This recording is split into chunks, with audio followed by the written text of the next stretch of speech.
Voilà conseil na biso pe mon biso otokowaki kopesa pona 2023 yango wana.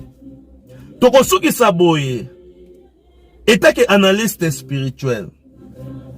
Lisese na biso tokokota nango biso na bino na 2023 ezali boye. Match soki ezali kobetama des équipes.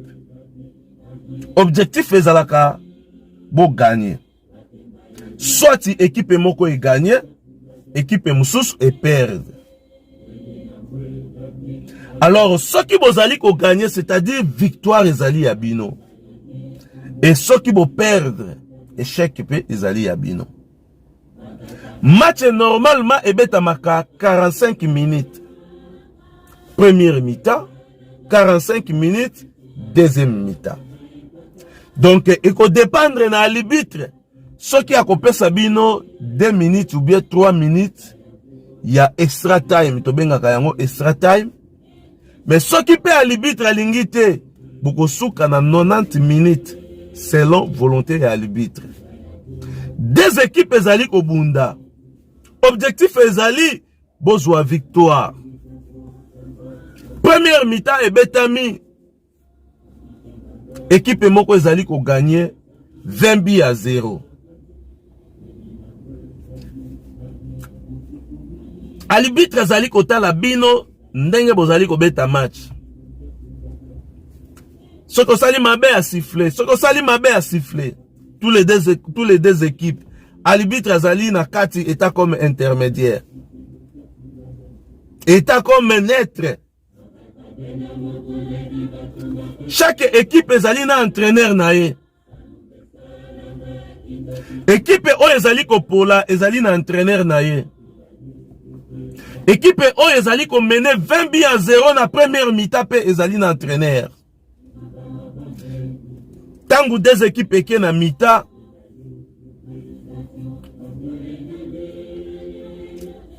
entraîneur ya équipe o ezali ko mener alobi boye na ba joueur na ye. Lokol a déjà to marqué 20 buts à 0 na première mi-temps. Tout ça na avantage. Tant ezali ta na biso. Victoire o ezali victoire na biso. Il faut to décrocher yango. Tant to zali kozonga na deuxième mi-temps. Ba défenseur boza ya kolenda. Ba attaquant bokita to ça la barrière. Na poto de façon que équipe o ezali comme adversaire na biso tozali kobundana bango bazwa nzela ya koti habité to batela babina biso oyo totie parce que soki équipe wana e bandi ko égaliser et ko affaiblir biso et soki affaiblir biso bakoki kobotola biso wana ezali entraîneur ya équipe o ezali ko mener 20 buts à 0. Azali ko pesa conseil. Et pas y a ba joueur o ye azali ko encadrer. O ye entraînaka. Ba joueur o bazali ko mener 20 buts à 0. Na côté mususu pe entraîneur ya équipe o ezali ko pola. Abengi ba joueur alobi avant tozonga na deuxième mi-temps bino bomoni ndenge nini. Toza déjà ya kopola 20 buts à 0. Est-ce que na 45 minutes bozasir toko égaliser après to marquer but pour to gagner. Toko égaliser 20 buts wana. Après 20 buts toko égaliser lisusu, toko marquer lisusu 2 buts ou bien but moko ya isa pour to gagner match oyo. Ba joueur balobi non, c'est impossible. Toza déjà un soufflé. Mingi kati na biso toza ya kolemba. Et puis ba biwana toza lisusu na ta ya ko récupérer en haute même soki to ko récupérer to ko récupérer 10 to ko récupérer 5 to ko récupérer 7 pour to récupérer to égaliser pardon pour to égaliser 20 biwana to ba ki lisusu na 21e bi ou bien 22e pour to gagner match wana ezali pratiquement impossible. Biso batu tozana expérience to betaka balle na terrain to yebi. Entraîneur alobi siko pona bino bomoni nini. tosala nini ba joueur et ba lobby awe eloko akosala eza te match oyo toza déjà ba perdant lokola match oyo tozali déjà ba perdant ngai etaki entraîneur takoyebisa bino boye wana ezali entraîneur ya équipe oyo ezali kopola azali kopesa conseil epai ya ba joueur na ye oyo ba poli 20 buts à 0 na première mi-temps avant bozonga na deuxième mi-temps neti bolobi ezali pratiquement impossible pour bo égaliser conseil na nga ezali boye tant bozali kozonga na deuxième mi-temps soki okutani na joueur kokipe lisusu bale te tia ye kale buka ye comme ça abukana tango bakokende kosepela na victoire na bango basepela na yango na bapasi na makolo na bapene c'est-à-dire basepela yango na badouleur entraîneur apesi bajoueur oyo bazali kopola conseil alobi tango bazali kozonga na deuxième mi-temps neti tozali ya kopola 20 buts à 0 na première mi-temps ce qui veut dire tozali na impossibilité ya koégaliser 20 buts wana tozali na impossibilité ya koégaliser 20 buts et puis to marquer lisusu bi moko extra pour être tozwa victoire ezali pratiquement impossible.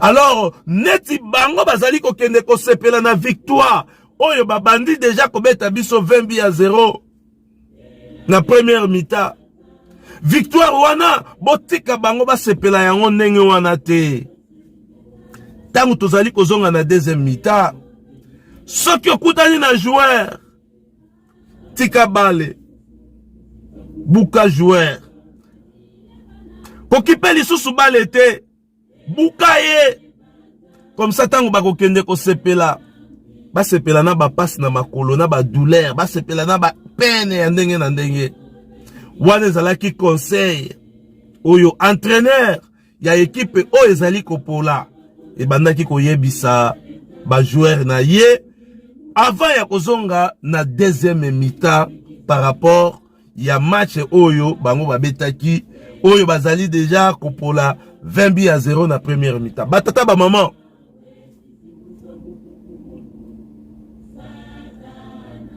lisese wana totiki yango ndenge wana yo na ngai esika ozali luka o développer lisese wana na ndenge na yo 2022 ezalaki année ya mbutu bana ya bilembo bakutani na ba difficulté ya ndenge na ndenge mais papa Simoki Mangokianga lobi na bango victoire ezali ya biso tango oyo tozali ezali ta ya bana na Nzambe lisese oyo ezali conseil ya biso bana ya tata Simoki Mbangu ekosunga biso ya koyeba esika yo telemi ya koyeba pe victoire oyo ezali na mupanzi na yo par rapport ya etamboleli na yo par rapport ya esaleli na yo ya musala par rapport ya emoneli na yo ya makambo par rapport pe ya ekateli na yo ya makambo par rapport ya esaleli na yo ya musala na kati na lingomba par rapport pe ya elembo oyo tata Simoki Mbangu atiaki epai na yo 2022 eleki ba difficulté oyo kutanaki na yango ba difficulté oyo tozalaki na yango ezalaki juste plat oyo monguna salaki par rapport ya victoire oyo ye amonaki ete tozali kokota 2023 ezali année ya victoire ya bana ya tata Simoki Mbangu ba savant il faut ba monana ba inventaire ba créateur ba tu ya ndenge na ndenge donc ndenge touti koloba na kati na lingomba il faut ba millionnaire kimbangi se ba monana il faut ba billionnaire kimbangi se ba monana pour être epesa lokumu ya makasi ya lingomba pour être esimba lingomba ezali na makambo ebele oyo biso bakimbangisa ifoto sala tokosala yango lisusu na nzela ya koloba te tokosala yango lisusu na nzela ya makambo mususu te tokosala yango lisusu tokosala yango kaka na nzela ya pratique bosali batu bamoni balobi ya développement ezali awa bosali batu bamoni balobi ya il faut totia confiance epai ya batu oyo. Bosali batu bamoni balobi, ah, batu oyo nde bazali na espoir ya mokili. Voilà. Oyo tozalaki na yango posa pona kopesa bino batata ba mama etake analyste spirituel. Nous avons une grande responsabilité etake bakimbangise ya kotambwisa mokili. Mbanzangungu ezana no vierge. Biso bakimbangise photo tonga yango neti ba New York. Mais tozali kobundisana entre biso na biso. Quand est-ce que tokokomisa mbanzangungu lokola New York? Quand est-ce que tokokomisa mbanzangungu lokola Paris? Quand est-ce que tokokomisa mbanzangungu lokola Jérusalem? Quand est-ce que tokokomisa mbanzangungu lokola Dubai? Tango tozali kobundisana. Yango tolobi année 2023. Ezali année ya bana ya bilembo. Yo soki okopesa nzela epai ya monguna a dominer yo.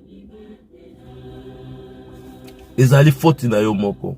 Mais biso ba analyste spirituel tolobi monguna azali ya kopola. Soki tokokuta na ba difficulté ezali conseil. Oyo mokonzi na bango diable apesi bango alobi. Biso lokola tozali ya kokweya. Biso lokola tozali ya kopola.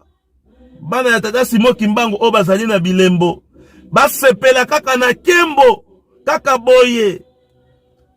Il faut topesa bango quoi que soit de façon que tango bazali ko sepela basepela na ba douleur, basepela na ba pasi, basepela na ba konyonga, na basepela na ba makambo ebele. Yango il faut to tonta bango tango nyoso et puis il faut to betsa bango mabaku de façon que tango bako sepela basepela na ba pasi wana.